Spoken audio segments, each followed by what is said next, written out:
Monitor here. See the green light in the lower right corner? Right.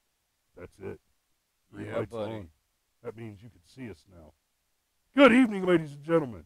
It's Christopher Lauder with Brushfire Mind. I got Cameron with me in studio, and tonight we're going to be talking about holy shit, has it been a busy news week.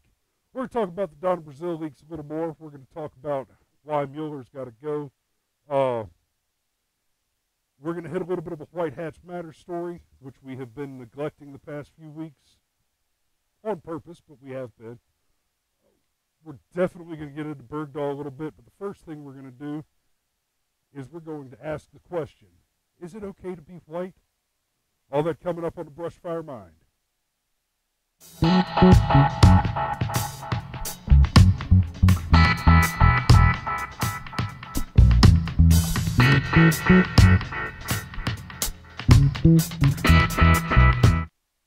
All right, fantastic. And I see Legion's in here, and he says the sound is good this week. So let's hope it stays that way. Earlier this week, I did a bluff on the Halloween driver situation in the Gillespie ad. I hope most of y'all saw that. I thought it was pretty solid content, but it looks like the sound went fine on that one, but the damn video froze halfway through. So what do? I power forward, just knock it out. Hey, and you know what? Quick, solid. While I dig into the monologue, did you just pull the green screen the rest of the way over closed? Oh. looks like the backdrop is open. So, as I'm sure you all guessed when the Sergeant Major stumbled in a few weeks ago, that is the back door. So, okay.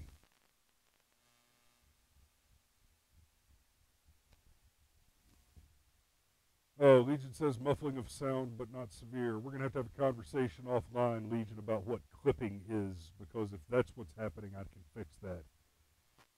Otherwise, I'll have to look at options. Just a second. Okay, so this week, we had a busy news week.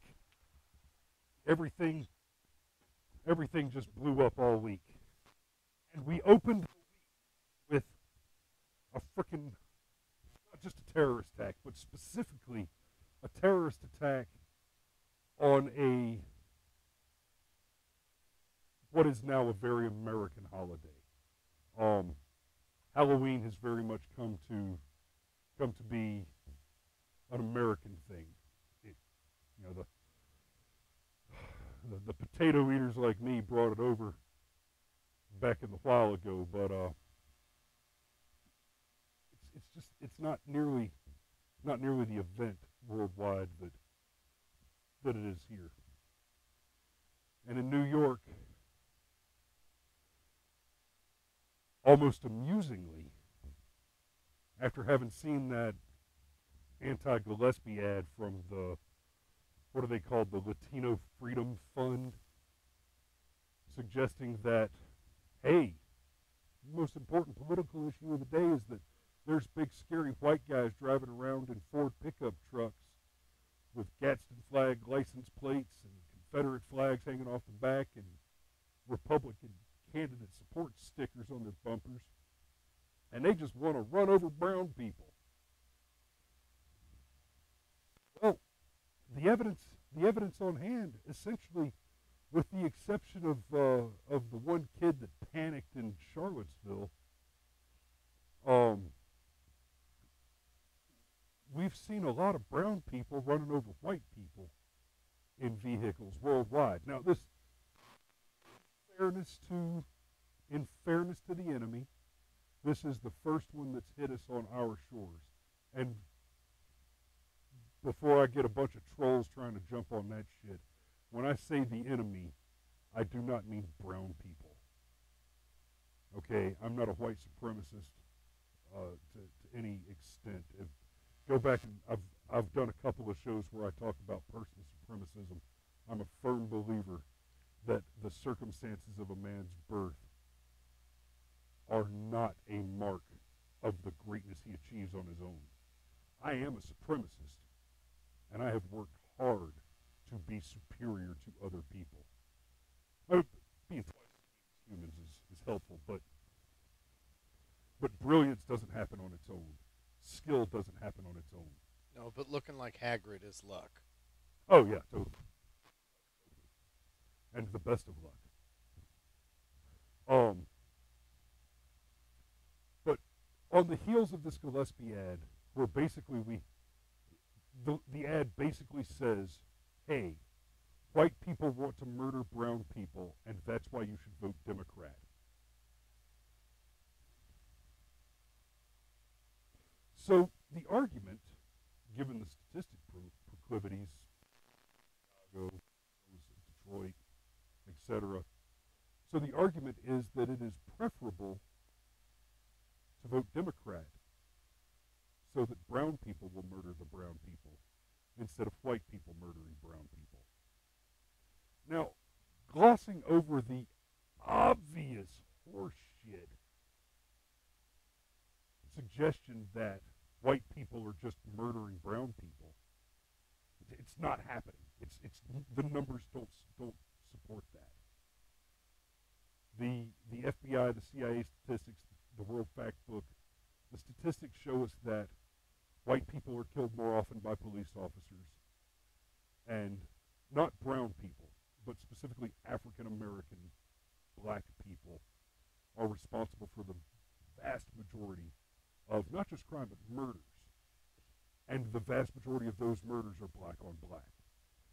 So the Latino Victory Fund would have you believe that white people are just murdering people in the street, and that it is preferable to have brown people murdering people in the street.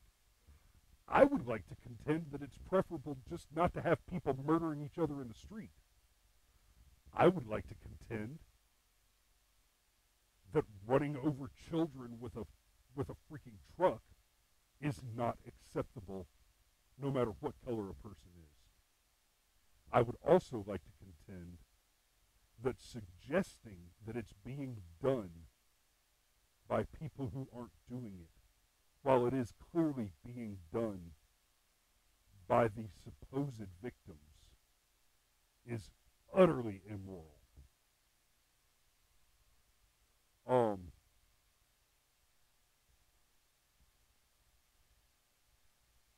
And it just wouldn't be a busy news week if we didn't have another mass shooting to close out on. Now we're going to get back to that mass shooting a little bit later.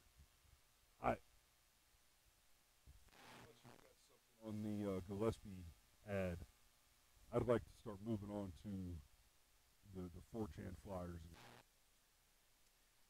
Just that it was disgusting, and well, you want to talk about terrible flippin' timing too. Like, good grief! If it weren't awful and tragic, it would be funny. I mean, it would be like Britcom level funny, except for the fact that it's awful and terrible and tragic, and the actual terrorist that actually ran over people with an actual truck even ended his rampage by crashing it into a school bus. And that part gives me the ice water in the veins every time. Yeah, and Legion has mentioned in the thread before, and he and I have discussed it offline.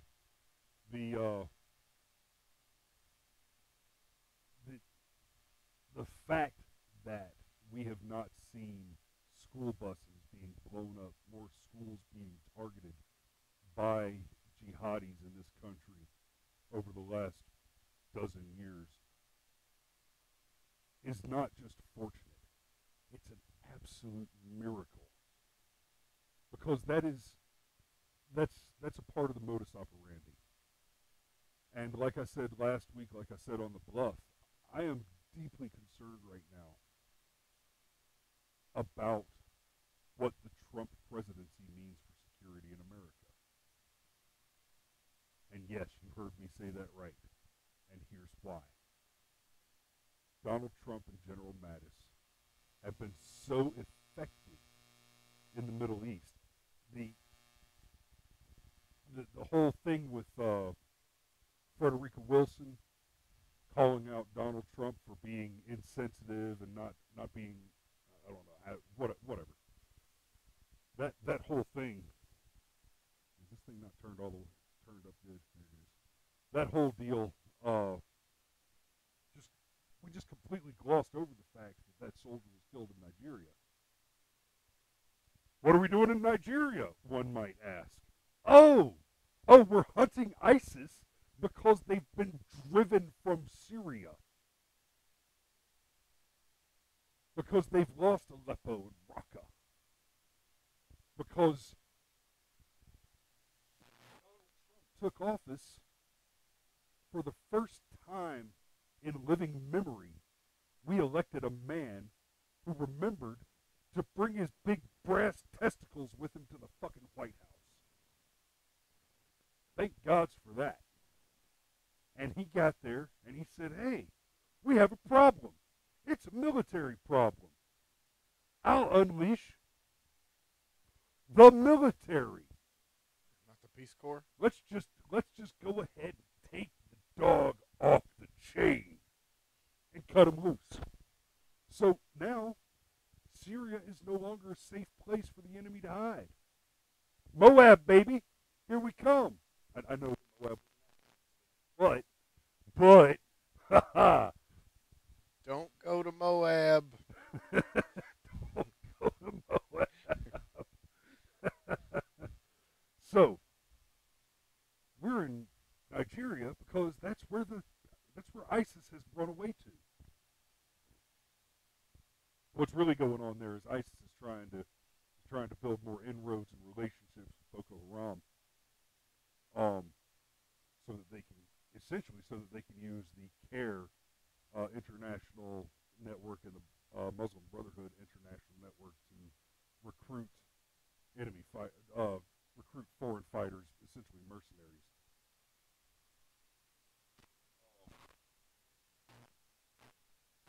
Hey, Gavin Beverly in here. What's going on, little buddy? Good to see you.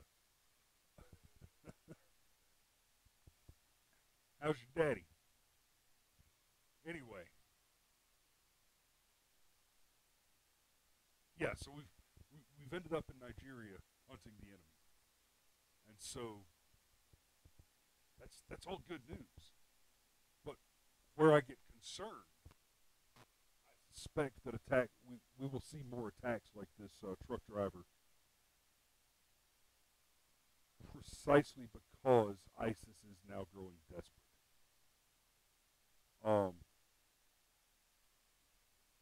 They've been pushed out of their last safe space, and so now they have to start swinging on the way down. And that brings me back to Bergdahl. That brings me around to Bergdahl. Guys, there's been so much this week, so much I want to get to, and we'll see if we can get to it all in the next 45 minutes. It's going to be a hard press. Can I just say about Bergdahl real quick? Yeah. I have a son named Bo, and I think Bo Bergdahl is such a piece of shit that I really dislike the fact that I have a son named Bo. Damn. Not that there's anything wrong with my son, but fuck that name. It can die in a fire. Damn. Bo Bergdahl, at a minimum, we know to be a deserter. Now, end like this is a world in which it's possible that he is not also a traitor, that he is not also guilty of high treason, for which I might remind you, being the only crime described in the Constitution under Article 3, Section 3, it is the only place in the Constitution that a crime is described, prescribed, and defined with its punishment. And the crime of treason is the offer of aid and comfort to the enemy of the United States of America. And the only punishment is death. Now, under Article 3, Section 3, you're required which perhaps would be easier to supply if 6 of them hadn't died trying to save his sorry ass. But let's just pretend for a moment that treason is not what he did. It's just a little desertion. It's just a little dereliction of duty. Soldiers in war, asleep in their racks, confident in the supposition that they are guarded by decent, honorable men with arms and the skill and will to use those arms to do harm to the enemy that might try to harm a soldier in his sleep. Soldiers asleep in their racks,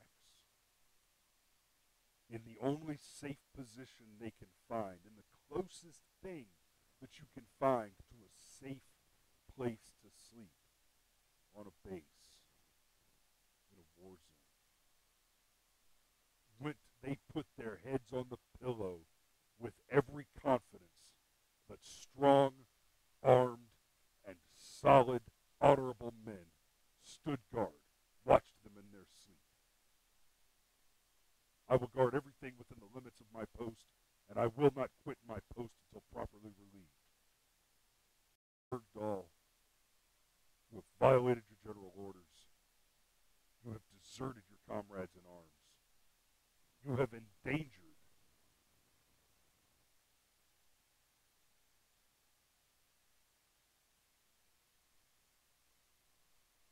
Okay, sorry. We just had a hiccup there. It looked like the live stream went offline. And I was on a pretty solid. Well, your roll was broken. Sorry. My bad. We talked about in a show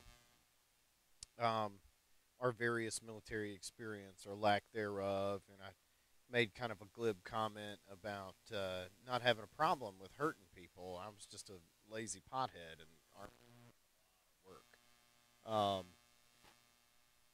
However, that does mean I can be from the outside looking in.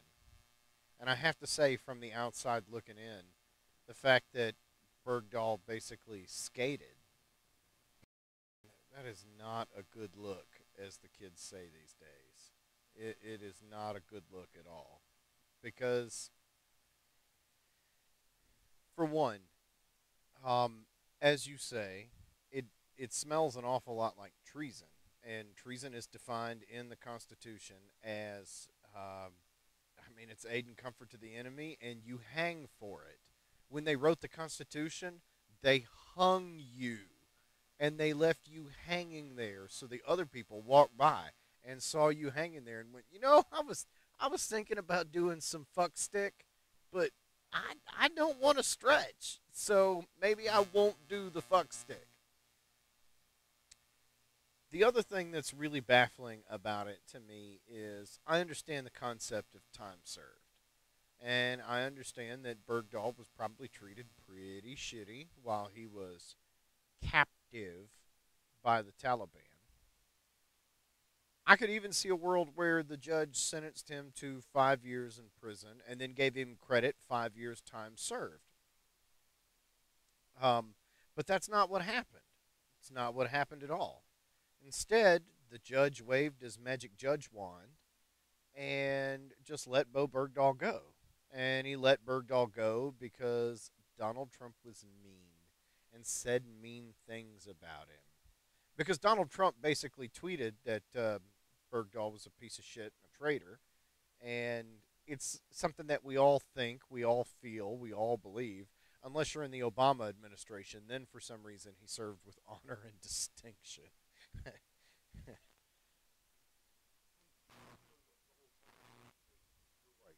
I can totally understand the concept of time served. And I would have been totally the judge wanted to knock 5 years off the end of his life sentence. That'd be okay. Life sentence minus 5. Sure. Ends up in a wheelchair. Let him loose. But that's not what happened. And obviously I'm not familiar with with military justice, but I do have some experience with regular, good old civilian justice. Well, apparently, none of us are familiar with military justice anymore. Womp womp.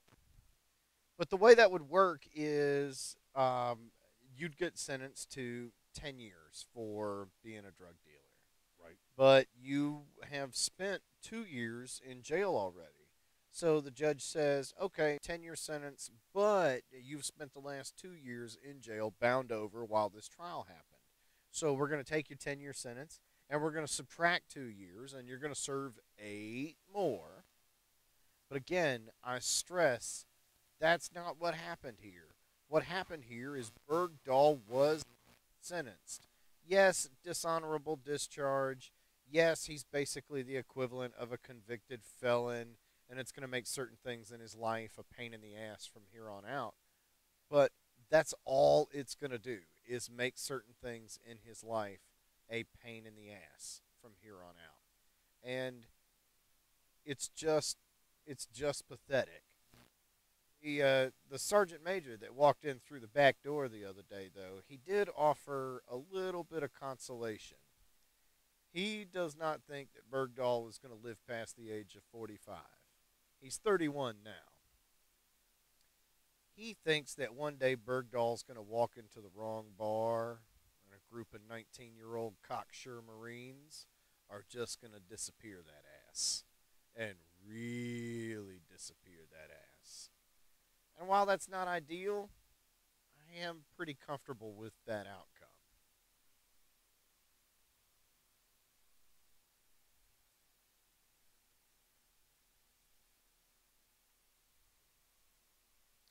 Yes, a pariah. Yes. Yes. Sorry, reading the comments, it's a thing that we do. We just like to act completely unprofessional and interrupt our own show here to react to our fans because we, you guys.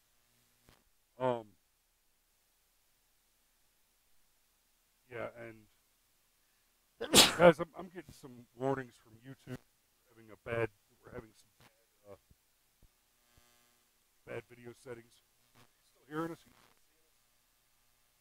Just go ahead and everybody leave me a comment, or somebody leave me a comment in the live chat. Let us know if you're still seeing us good. Never gotten a warning. It's because of what we're talking about. Yeah. YouTube's They're lib trying, channel. They're trying to break us out. They're trying to censor us. Fight the man. If I don't hear from you guys in the next few minutes, though, I'm going to shut it down, and I'll see if I can't change around some settings, and I'll pop it live as soon as I can.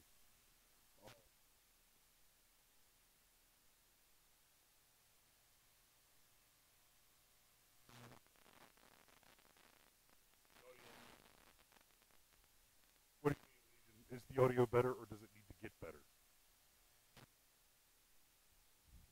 Don't drink and type.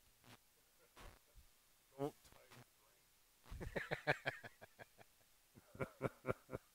So, Bergdahl's a piece of shit, and the Gillespie ad. What you got next for us there? So, okay, now, hit the Bergdahl thing again real quick. This is pure judicial activism, and the fact that it's being done by a military judge is heartbreaking.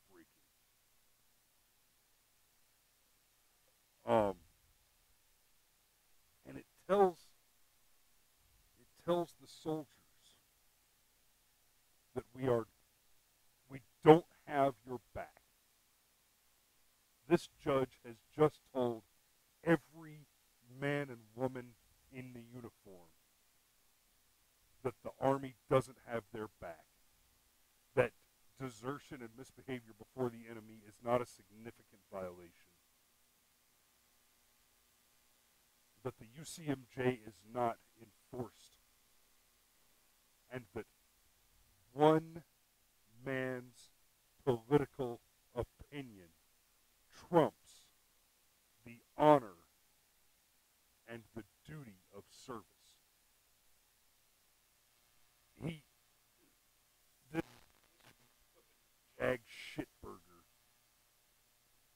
just taken an absolute shit on the Uniform Code of Military Justice. He has turned his back, and in so doing turned the back of the United States Armed Services on every man and woman who ever wrote a blank check for and up to and including our lives to pay for your freedom. That's what he's done. Since we're still on it, let me just ask, how could any soldier, because, I mean, if you're a JAG officer, you're a soldier. Correct me if I'm wrong. Well, I mean, technically. He's an officer. Womp womp. I mean, but he swore the oath, right? I didn't plan on. I don't really plan on going into why we should abolish the officer corps tonight. But I mean, he swore the oath, right? But help me out here, Legion. He's an officer. But yes, he rose his right hand up and he said, "I will defend the Constitution of the United States of America, and I will follow the orders of the officers appointed above me. So help me God." Well, how could anybody that swore the oath not see it the way that you see it?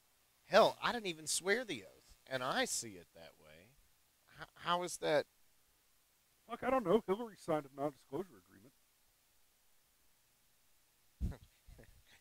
Hillary signed lots of things. And this guy is clearly one of hers. Still, it looks bad. It does. It looks like accountability stepped out to take a piss. It really does. It is not good. Damn, Gavin. Tell us what you really think, buddy.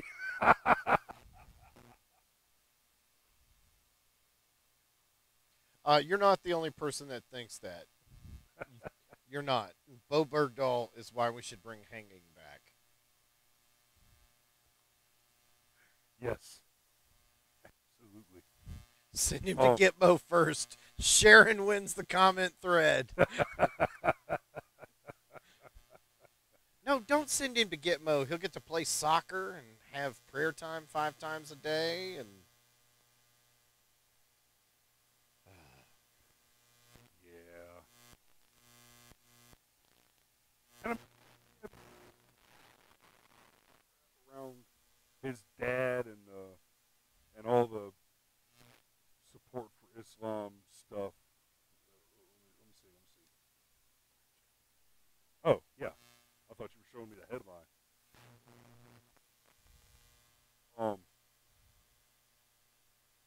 But I think that's probably about enough on that traitor piece of shit. My advice to you, Bo Bergdahl, is that you move. stop shaving. You stop shaving immediately, and you take your happy ass out of the United States and go find somewhere where the cost of living is low enough that you can stretch out your days on what's left of the money that was paid to you in your illicitly gotten horseshit rank of sergeant, you piece of fuck you that never should have been considered a non-commissioned officer. You never earned it. You never made it. It wasn't for you.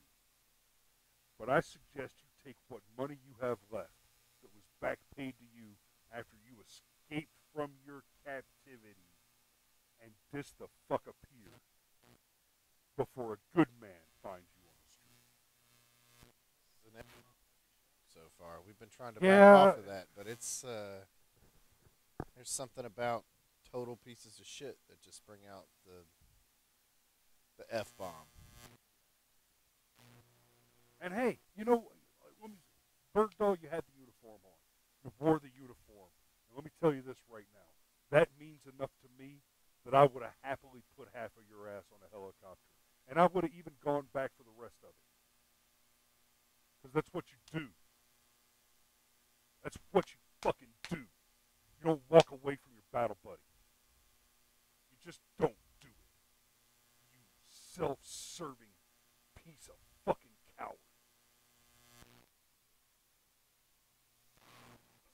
Donna Brazille.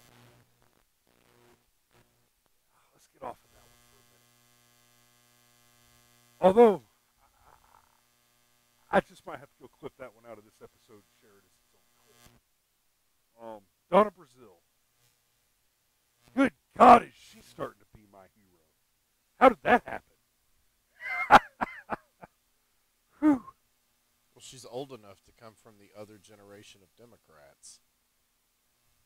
Is she? Old enough to have grandchildren. I'm not entirely certain that the other generation of Democrats is a thing anymore. I'm starting to wonder if the other generation of Democrats starts at 80.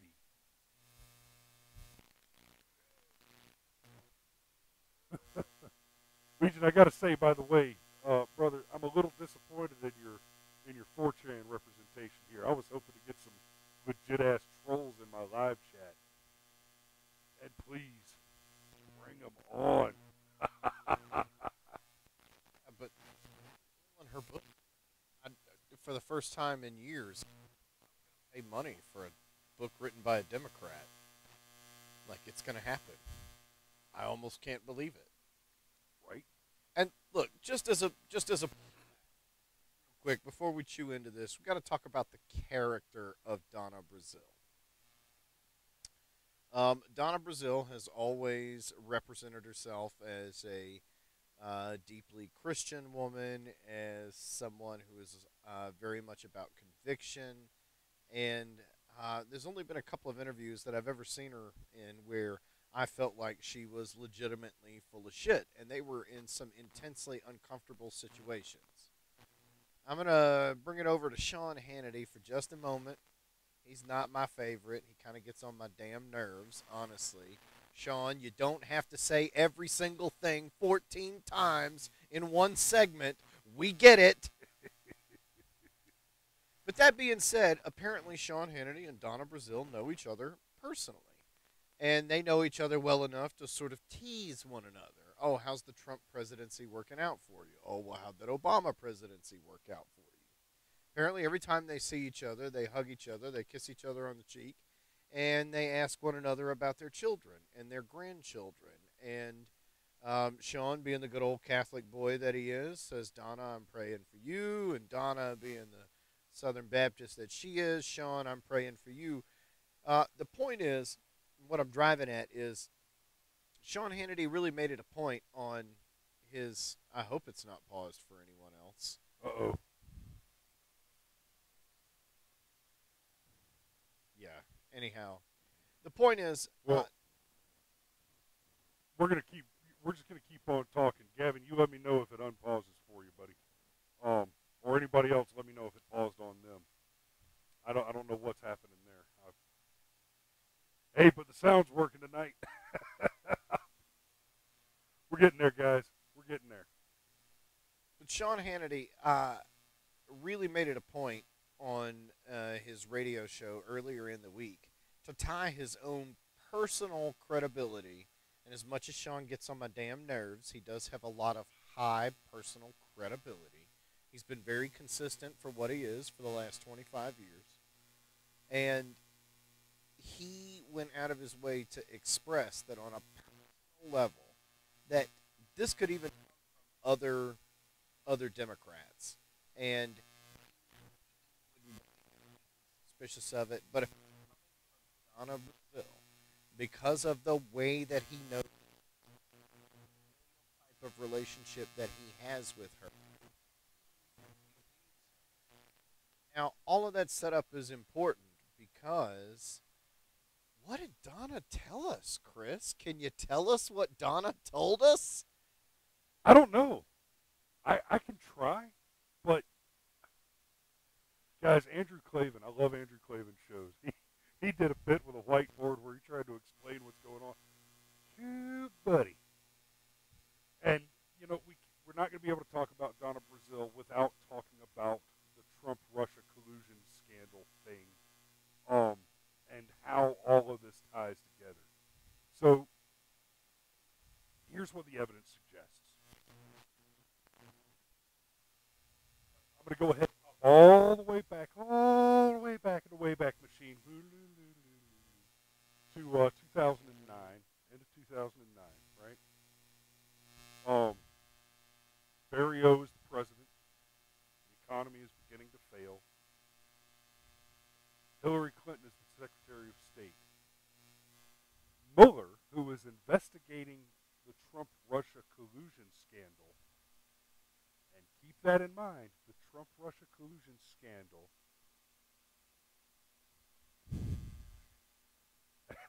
Yes, she basically said his name is Seth. His name was Seth Rich.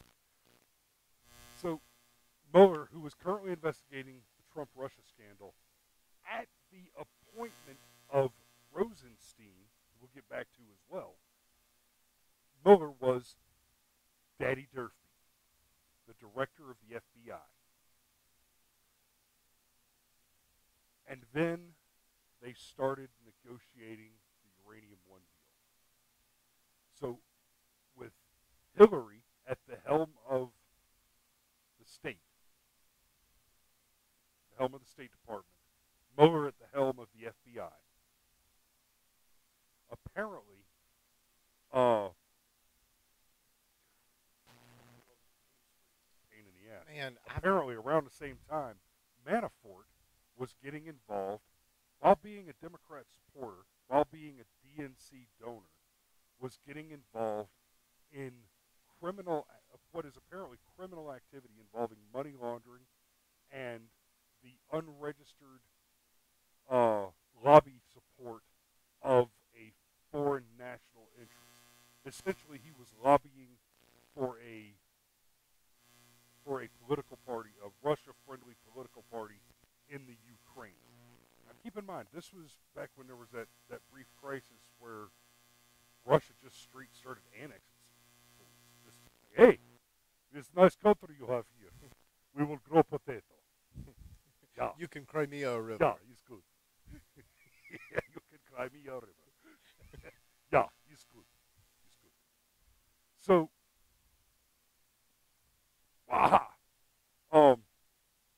Manafort at the time was a Podesta employee.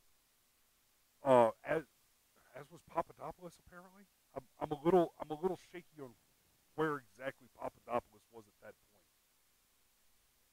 But you fast forward a little bit, and as we're looking at the 2016 election, all of a sudden we've got Donna Brazille pops up, and she's feeding debate questions to Hillary,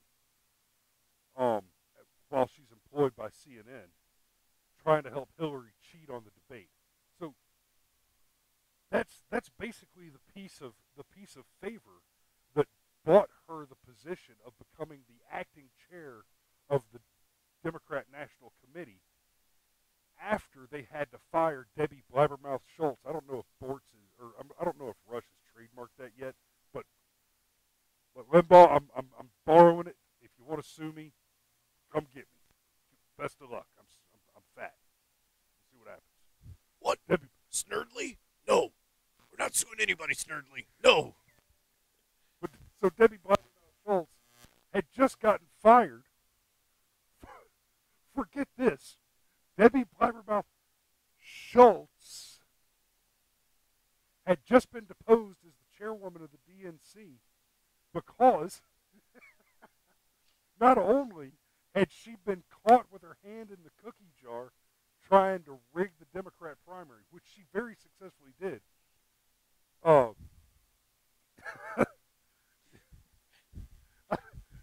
She got caught with her hand in the cookie jar trying to rig the Democrat Party primary against Bernie Sanders in favor of Hillary Clinton.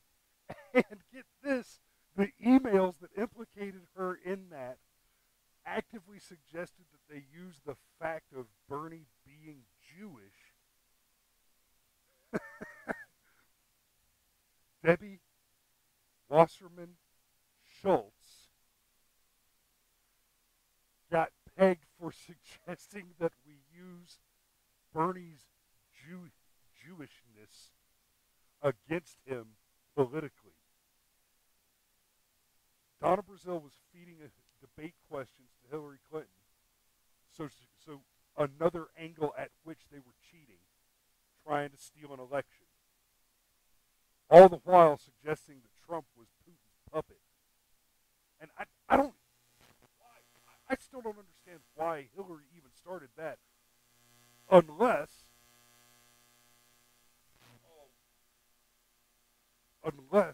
it was all part of the original setup.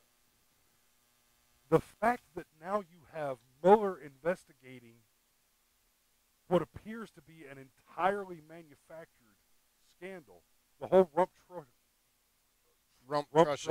Yeah. the whole Trump-Russia collusion scandal appears to have originated entirely from the document, which was not only paid for by the Clinton campaign and her supporters, but it was actively funded through the same money laundering schemes that Brazil has now exposed were being used by Hillary Clinton when she came in to stroke a check for $20-something million. So the Democrat Party was in $24 million of debt.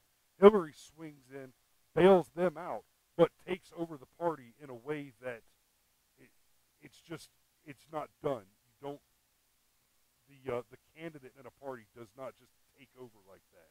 It's just not done. So Hillary swoops in.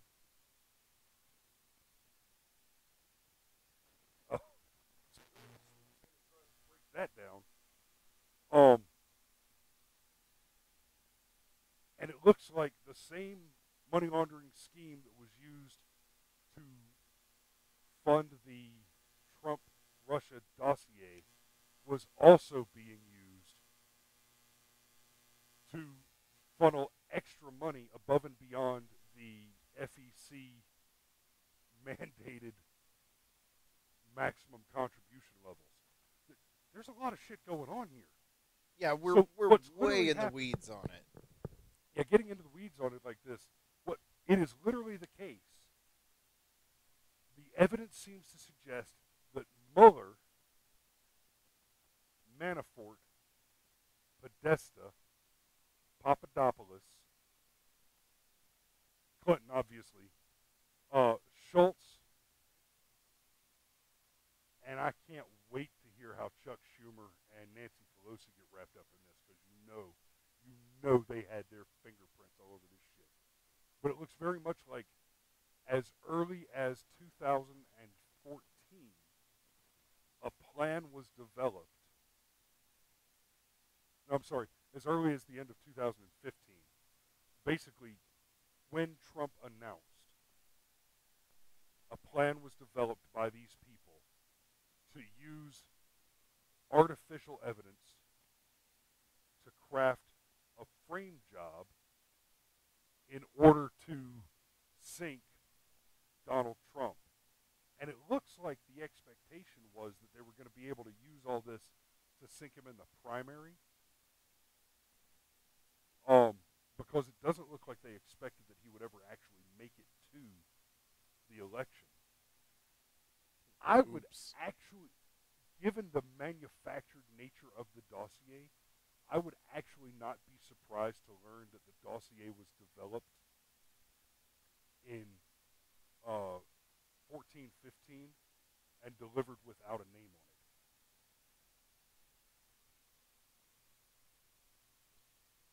That's possible.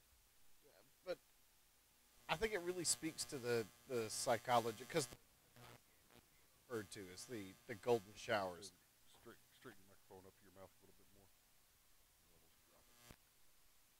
more. Right. Thanks, buddy. Yeah. Mic check.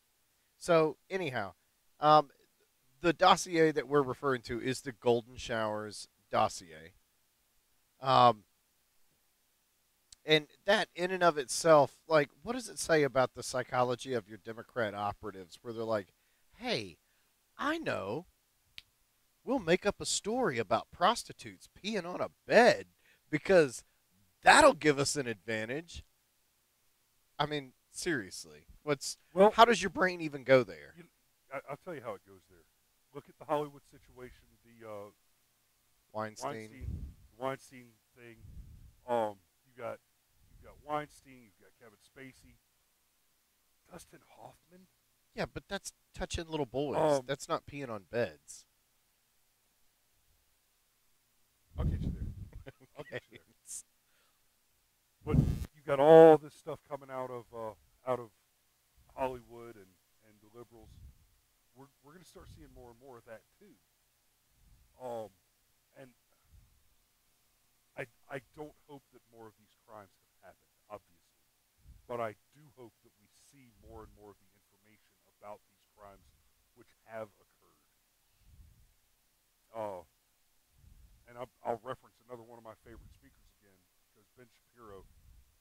Ben Shapiro is probably my second favorite Jew, next to Morris. Love you, brother.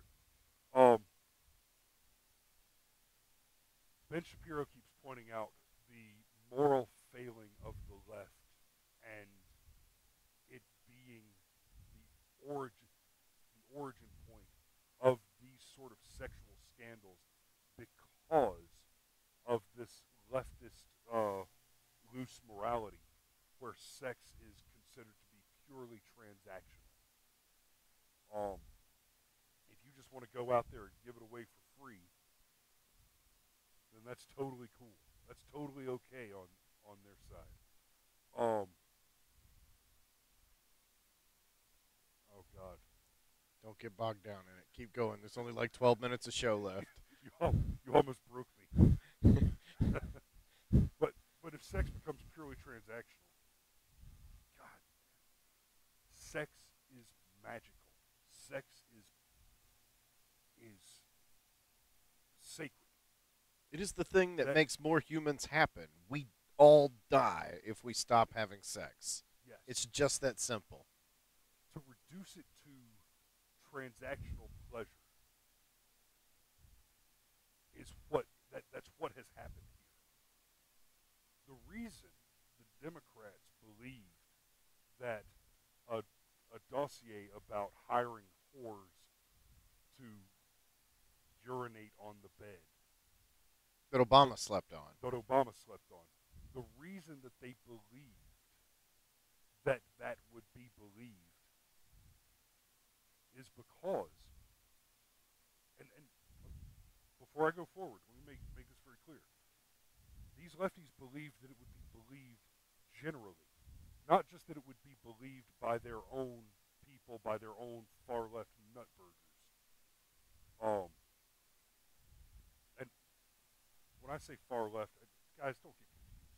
There is an alt-right, there is a far right. There is not a far left. There just isn't.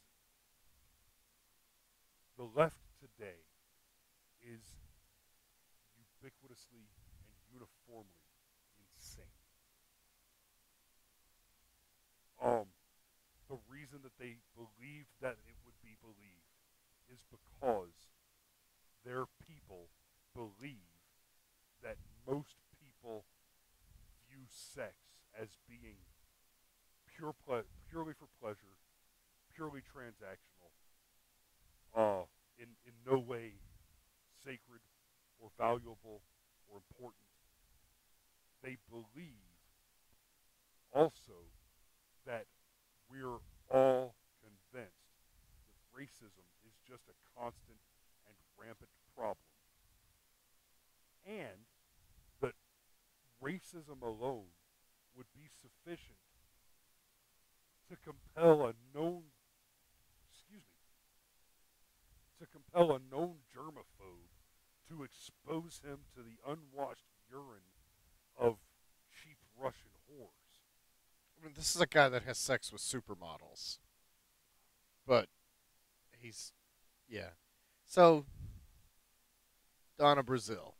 Why is all this important? Why is all this stuff with the dossier and how ridiculous it all is and how maddening it is and why we've got this Manafort, Mueller, Papadopoulos, Wasserman Schultz, and it's, God, it is difficult to keep up with, and I know what the hell I'm talking about. Like, it's like, without even getting into the conspiracy theory crap, without going down the rabbit hole, it's difficult to keep up with the surface suspicion. And let me say this about that. Jeff Sessions, and I still think this was a bitch move. I think this was a cowardice move. I think it was the wrong move. I think it sent the wrong signal. But Jeff Sessions recused himself from involvement in the Russia investigations because he met a Russian once. Okay, Twice. Okay, twice. There were two encounters. There was the one encounter where, and it wasn't just the two of them in a closed room. There were other advisors and stuff there. So there was the one scheduled meeting With an ambassador. with an ambassador And his aides. and his aides And Jeff Sessions' aides. and Jeff Sessions' aides There was like 7 people in the room. and the press Yep. and recordings and transcripts, and nothing illicit was discussed apparently in that meeting. It was apparently a very perfectly routine meeting of a U.S. senator and a foreign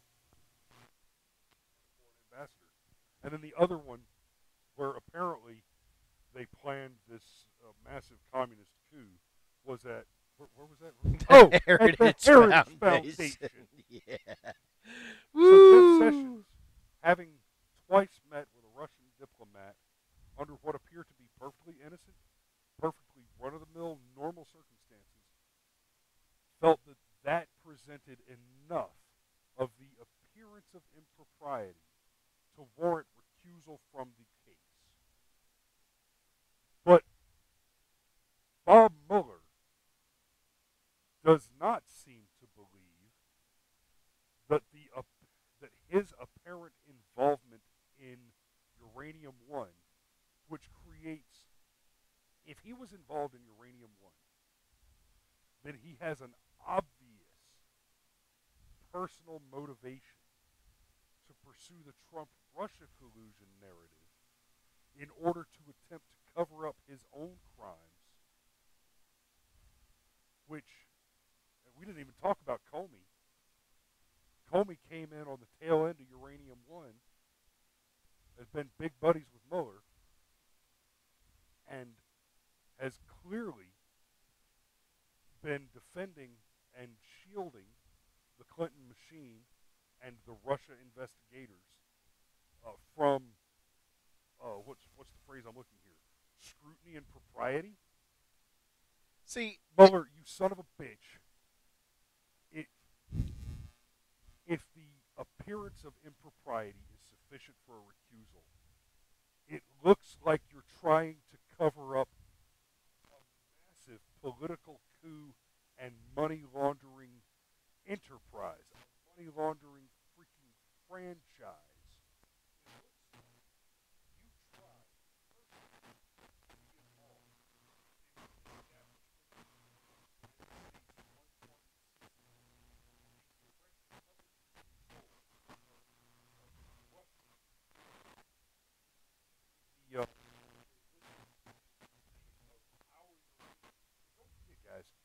The U.S. is a net importer of uranium.